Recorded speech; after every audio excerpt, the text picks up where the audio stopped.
Hello, 6th grade. Yep, you got it. We're back to that good old distributive property. It will never go away because it's really useful. Today, this video is going to be showing you about how we can use the distributive property even in algebraic expressions. This video corresponds to Module 10 in your class notes. Alrighty, so let's talk a little bit about the distributive property. The distributive property is an algebra property which is used to multiply a single term and two or more terms inside a set of parentheses. Oftentimes you will see an expression and you'll see parentheses, and we often try to get rid of the parentheses, and we can use the distributive property to do that. So let's take a look at this problem below. We can use the distributive property to get rid of these parentheses. But we can't just get rid of them. We're not actually throwing them away. Let's look what this problem is even showing us. It's saying 2 times 3 plus 6. So we know it's times or multiplication because when you have the number next to the parentheses, that's showing multiplication. And what multiplication is, it's groups of something. So this is saying two groups of 3 plus 6. So you can think about it as saying, oh, I have 3 plus 6 plus 3 plus 6. I have two groups of 3 plus 6. And you could go ahead and you can say, all right, well, 3 plus 6 is 9.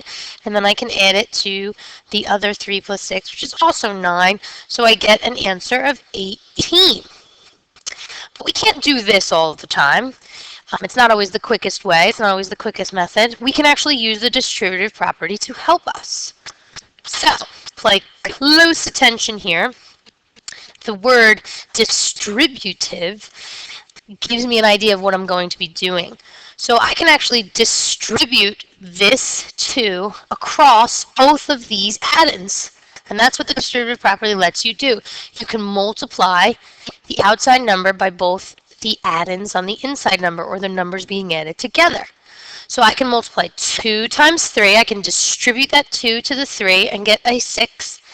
And then I can distribute this 2 to this 6 and get a 12. 2 times 6 is 12. And because there's addition in the parentheses, I'm going to be adding these two together. And what is 6 plus 12? Of course it's 18, because we got 18 when we did two groups of 3 plus 6. It's a much quicker way to get our answer.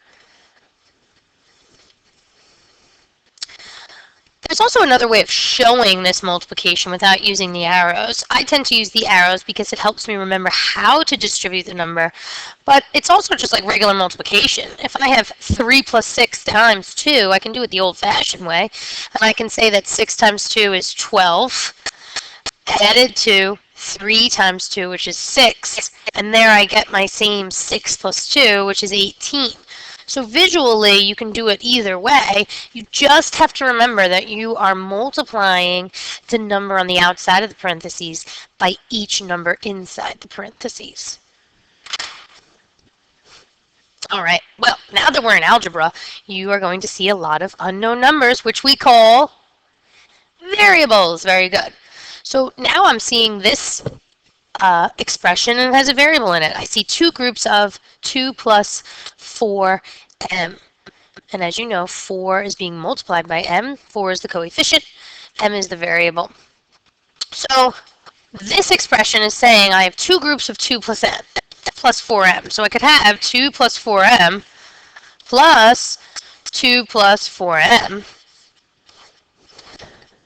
And I can solve it this way by saying, okay, I can't add 2 plus 4m because 2 does not have the same variable. They are not like terms. Right now I can add this 2 with this 2, and I could add the 4m's plus 4m's. So the 2 plus the 2 gives me 4, plus the 4m's plus 4m's, that's like saying I have 8m's. So 4 plus 8m is going to be my answer. But there's an easier way to do this, just like we showed you with the distributive property. I can distribute the 2 across each addend. So I could have 2 multiplied by 2, which is 4. I know I'm adding inside the parentheses, so I'll add it to 2 times 4m, which is 8m. So my expression can be simplified to 4 plus 8m.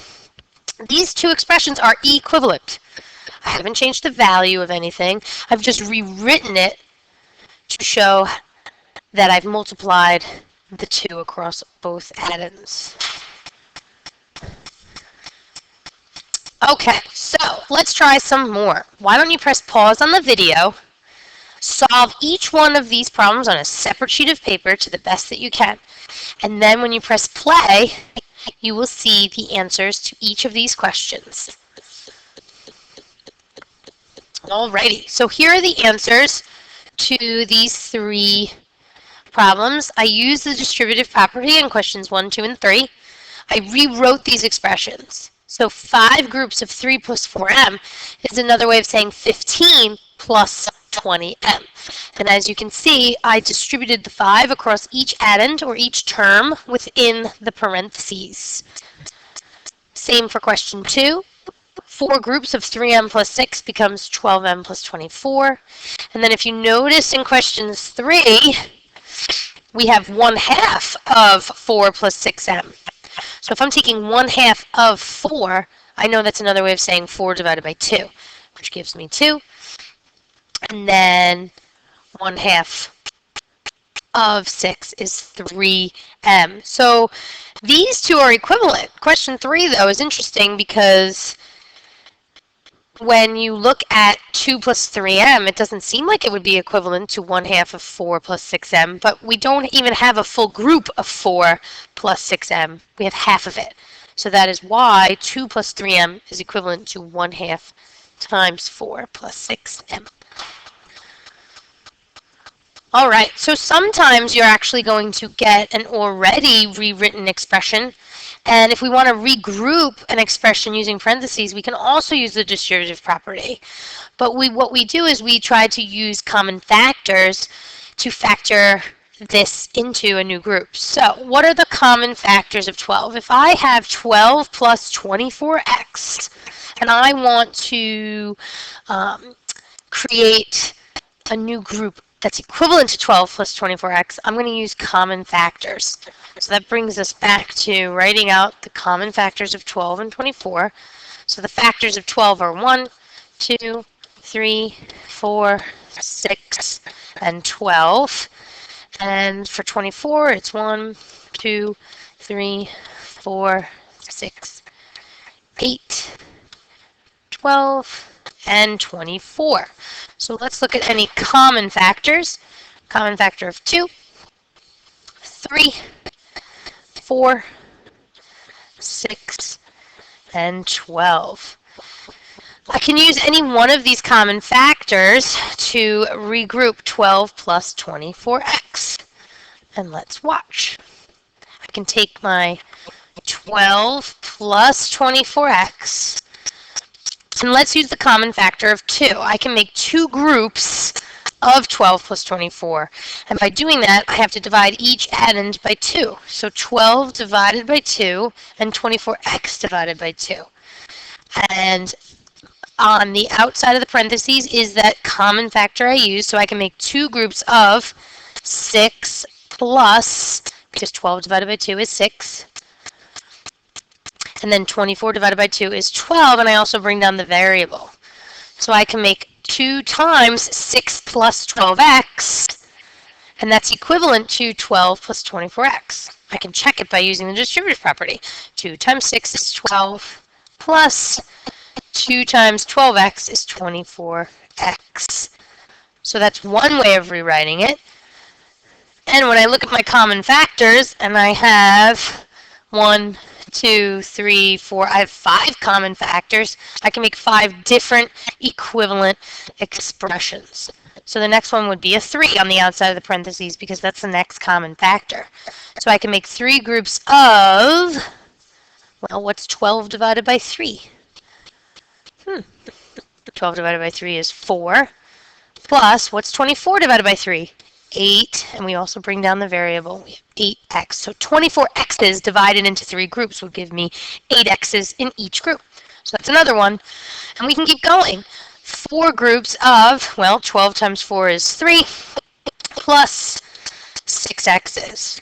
I'm taking each addend and dividing it into those groups, and the common factors are the groups. So I have 6.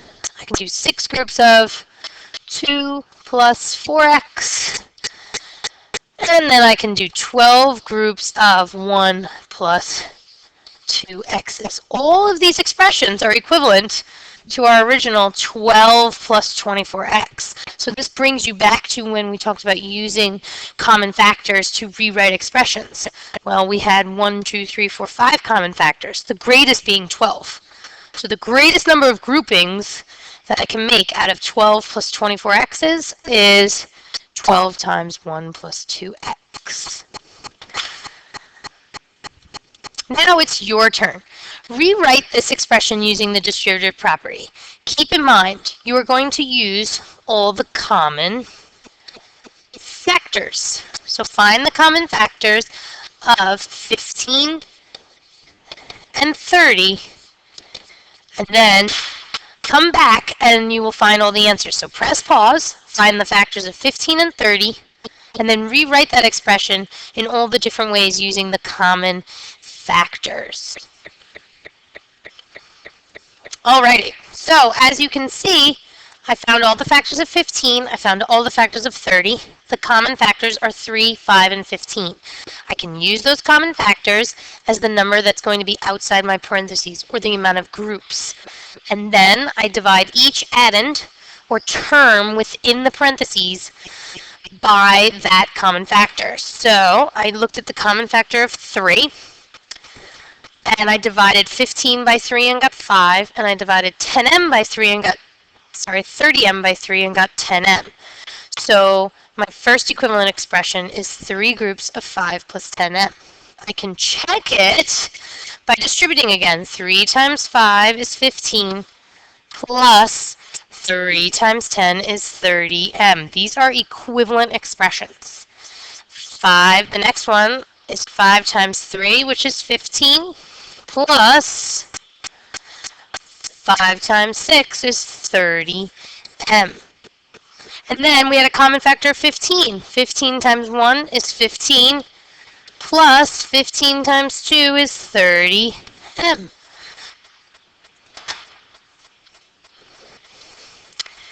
Let's just recap this lesson. We are talking about the distributive property and how we can use it to rewrite expressions. So this expression is 3 groups of 2 plus 6m. I can rewrite that by distributing the outside number.